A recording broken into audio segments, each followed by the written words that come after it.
సినిమాలో లాగా ఒక డ్రామా కార్యక్రమం, సినిమా షూటింగ్ కార్యక్రమం మీరు చేసేటటువంటి ప్రయత్నం చేశారు తప్ప చిత్తశుద్ధితో పీడిఎస్ రైస్ని డిస్ట్రిబ్యూషన్ని ఆపాలనేటువంటి కార్యక్రమం మీరు చేయలేదు.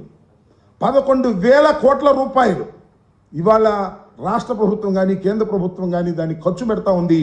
ఆ ఖర్చు పెట్టేటటువంటి దానిలో మీ ఎమ్మెల్యేలు వాటాలు తీసుకొని ఇవన్నీ ఎగుమతి చేసే కార్యక్రమం చేస్తున్నారు.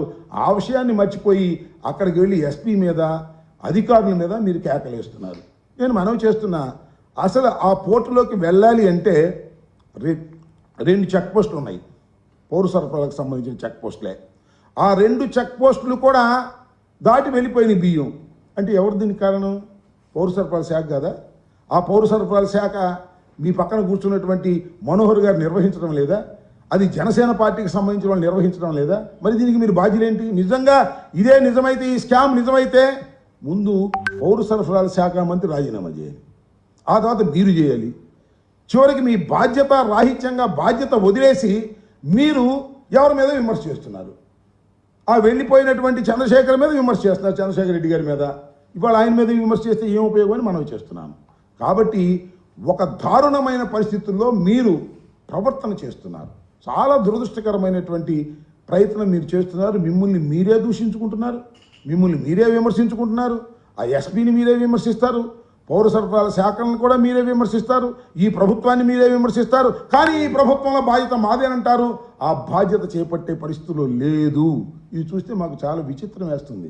నాకేమనిపిస్తుందంటే, పవన్ కళ్యాణ్ గారి సినిమా డైలాగ్ ఉంది, అదేంటది?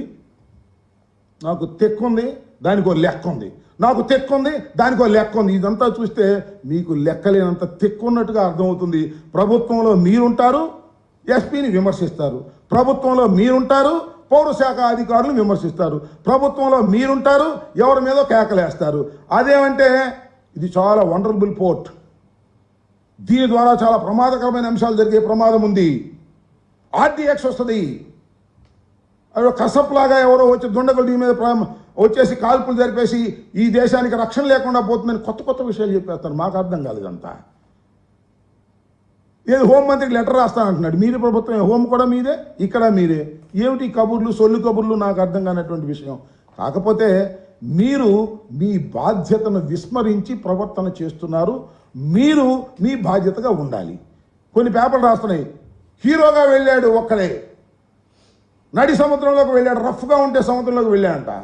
ఏదో సామెత చెబుతారు, రాయలసీమలో ఒక సామెత ఉంది, ఏందిరా పడ్డామంటే లేదే పడలేదండి, ఊరిని ఫిల్ట్ చేశాను అంట. అట్లా ఉంది.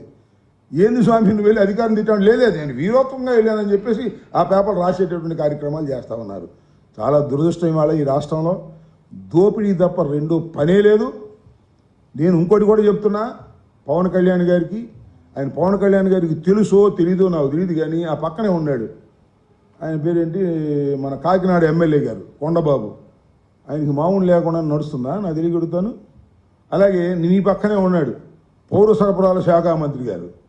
ఇన్ని టన్నులు మీకు పీడిఎస్ రైస్ వెళ్ళిపోతున్నాయని చెబుతున్నారు కదా, ఆ పీడిఎస్ టన్నులు వెళ్ళిపోతుంటే పౌర సరఫరాల అధికారులకు తెలియకోకుండాను, ఆ శాఖకు నిర్వహిస్తున్నటువంటి మనోహర్ గారికి తెలియకోకుండాను ఆ టన్నులు మీరు వెళ్ళిపోతున్నాయా?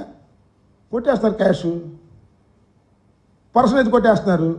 ఈ మధ్యన మీరు సీజ్ చేశారే, ఎవరు మన మనోహర్ గారు సీజ్ చేసిన వాటిని ఇప్పించడానికి కమిషన్ కొట్టేశారు కొంతమంది. కానీ ఒకటి మాత్రం వాస్తవం, పవన్ కళ్యాణ్ గారు ఎప్పుడైతే కాకినాడ వెళ్ళి నిన్న ఆర్భాటం చేశాడో కమిషన్ రేటు పెరిగిపోయిందంట. అయితే లాభం లేదండి, పవన్ కళ్యాణ్ గారు ఒప్పుకోవట్లేదు, పోయినసారి కానీ ఎక్కువ కమిషన్ ఇస్తే కానీ ఇప్పుడు పీడిఎస్లో బియ్యం మేము ఎలా చేయము అనేటువంటి పరిస్థితిలోకి ఎమ్మెల్యేలు తయారైపోయారు. ఈ విషయాన్ని మీరు గమనించుకోకుండా ఏదేదో మాట్లాడితే ఏం లేపని చెప్పండి. అక్కడికి వెళ్ళి ఊరిని హామ్ హూమ్ అని ఆర్భాటాలు చేసుకునేటువంటి పరిస్థితుల్లో మీరు చేస్తున్నారు. అంత దోపిడీ తప్ప మరొకటి లేదు. ఇప్పుడు వచ్చిన ప్రాబ్లం అంతా ఏంటి అంటే, ఒకటి వాస్తవం, ఆ యాంకర్ పోర్టు ద్వారా కొన్ని లక్షల మెట్రిక్ టన్నులు మన దేశం నుంచి ఇతర దేశాలకి జెన్యూన్గా బియ్యాన్ని సరఫరా చేస్తారు. ఆ జెన్యూన్గా బియ్యాన్ని సరఫరా చేసేటటువంటి వ్యాపారస్తులు ఇవాళ ఇబ్బంది పడిపోతున్నారు. పద్దాలను అయ్యా నువ్వు జెన్యూన్గా పంపించినా సరే దీనిలో పీడిఎఫ్ బియ్యం ఉందని, పీడిఎస్ బియ్యం ఉందని రాస్తాం, కమిషన్ ఇవ్వకపోతే అనే పద్ధతుల్లో కమిషన్లు వసూలు చేస్తున్నారు. చివరికి జనసేనకు సంబంధించినటువంటి నాయకులు కూడా కమిషన్ దండుకునేటటువంటి పరిస్థితి చేస్తుంటే మీరు వెళ్ళి నేను హీరోని, నేను పెట్రోల్ దొరని అని ఊరికి ఏయో మాటలు మాట్లాడితే, పిచ్చి మాటలు మాట్లాడితే మీ దగ్గర సిన్సియారిటీ లేదని అర్థమవుతుంది. ఇంకొక మాట చెప్పాలంటే, ఈ జరిగిన మొత్తాన్ని చూస్తే నిన్న కాకినాడలో మీరు పెద్ద అసమర్థులు అని అర్థమవుతుంది. ఎందుకంటే ఉప ముఖ్యమంత్రిగా ఉన్నటువంటి పవన్ కళ్యాణ్ గారు వెళితే చివరికి ఎస్పీ కూడా లెక్క చేయలేదు, చివరికి పౌర సరఫరాల అధికారులు కూడా లెక్క చేయలేదు, ఎవ్వరూ లెక్క చేయలేదు. అంటే ఈ రాష్ట్రంలో ఉప ముఖ్యమంత్రి అనే వ్యక్తి చాలా అసమర్థుడు, లెక్క చేయవలసిన అవసరం లేదు అనే భావన కలుగుతుంది. మా అభిప్రాయం కాదు. అలాంటి భావనతో ఇవాళ రాష్ట్రంలో మీరు ఉన్నారనే విషయాన్ని గమనించండి.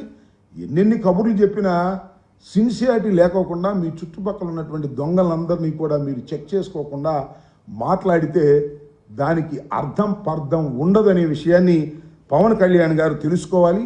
ఇవాళ పీడీఎస్ రైస్ మాఫియాకి నాయకత్వం వహిస్తున్నది తెలుగుదేశం సభ్యులు, కూటమి సభ్యులు కమిషన్ తీసుకొని చేస్తున్నారు.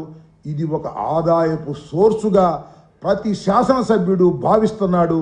పెద్ద ఎత్తున దీన్ని అక్రమాన్ని ఆపవలసినటువంటి బాధ్యత ఈ కూటమి ప్రభుత్వానికి ఉంది. కానీ కూటమి ప్రభుత్వం అలా చేసే పనులు లేదు. ఎమ్మెల్యేలు శుభ్రంగా సంపాదించుకోండి, మీకు ఆదాయాలు పెంచుకోండి, నేను పంచాయతీలు చేస్తాను అని చంద్రబాబు నాయుడు గారు అదేదో సినిమాలో చెబుతారు కదా, 2 ముఠాలకు తగాదా వస్తే ఇంకో పెద్ద ముఠా దగ్గరికి వెళ్ళి అందరూ సరి చేసుకునే కార్యక్రమం. ఆ విధంగా చంద్రబాబు నాయుడు గారు అందరినీ పిలిచి పంచాయతీలు చేసి, అబ్బాయి ఈ బూడిదలో కొంత నువ్వు తీసుకో, ఆ బూడిదలో కొంత నువ్వు తీసుకో, ఈ 5 షాపులు నువ్వు తీసుకో, ఈ 2 షాపులు నువ్వు తీసుకో, లేదా పీడీఎస్ బియ్యంలో వాడ అంత తీసుకోండి, వీడు ఇంత తీసుకోండి అనేటువంటి పంచాయతీలు చేసే స్థాయికి నారా చంద్రబాబు నాయుడు గారు కూటమి ముఖ్యమంత్రి దిగజారిపోతే, పాపం పవన్ కళ్యాణ్ గారేమో కాకినాడ పోర్టుకు వెళ్ళి రంకెలేసి నేను అసమర్థుడిని, నా వల్ల ఏం కాదు అని ఒక అపోజిషన్లో ఉన్నటువంటి వ్యక్తిలాగా మాట్లాడుతూ చూస్తుంటే చాలా చిత్రంగాను, నవ్వుగాను, హాస్యాస్పదంగాను ఉంది. పవన్ కళ్యాణ్ గారు ఇప్పటికైనా వాస్తవాలు తెలుసుకుని మాట్లాడితే మంచిది.